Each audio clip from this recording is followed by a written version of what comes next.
in today's video I'm going to be talking about the Beatles and Brigitte Bardot. All of the Beatles took a shine to French actress Brigitte Bardot. She was the #1 sex symbol of their time and is still considered as one of the most beautiful women in film. John Lennon was especially obsessed with Bardot, and apparently when he was younger he used to hang a picture of her on his bedroom ceiling, and even in later life he had a framed photograph of her on the wall in his mansion. Even John's first wife, Cynthia, felt she needed to change to look more like John's perfect woman, dyeing her hair blonde and dressing like Bardot. George Harrison said that he finally gained Lennon's respect when he kissed a girl who looked a lot like Bardot. Harrison said, "I remember that the first time I gained some respect from John was when I fancied a chick in art college.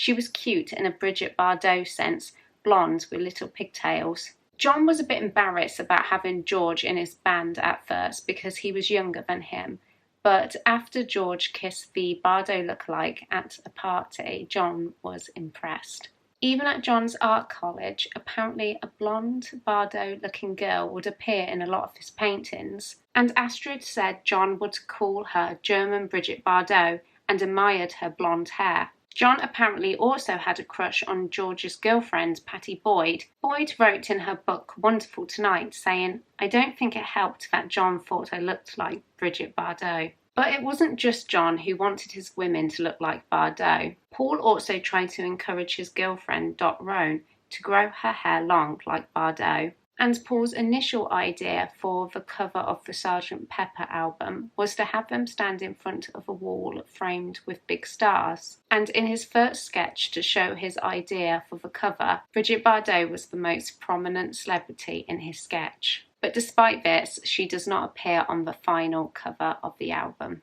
While staying at the George V Hotel in Paris, the Beatles were keen to meet Bardot and a request was made. But the next day, a box of sweets were delivered with a card saying, "Unfortunately, Brigitte Bardot is detained in Brazil.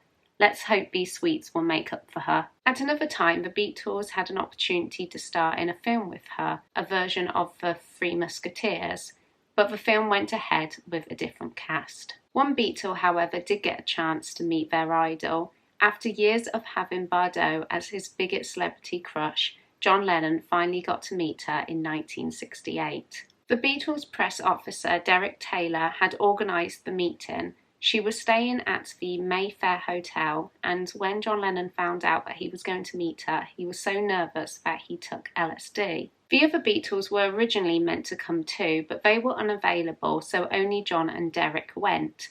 Bardot, expecting that all the Beatles were coming, was there with a group of her girlfriends. Lennon told his friend Pete Shotton about the meeting, in which Pete wrote in the book The Beatles, Lennon and Me, that Lennon said that nothing happened. Lennon went on to say, "I was so nervous that I dropped some acid before I went in and got completely out of my head. The only thing I said to her all night was hello when I went in to shake hands with her. Then she spent the whole time talking in French with her friends, and I could never think of anything to say. It was a terrible evening, even worse than meeting Elvis. So there you are." But Derek Taylor also said that they decided to decline dinner with Bardot and her friends, but waited in her suite. When she returned, John Lennon apparently sang her a song, but not long after, he fell asleep. Thank you very much for watching this video. I really hope you enjoyed it. Please subscribe if you want to see more from me, and I will see you in my next video. Bye!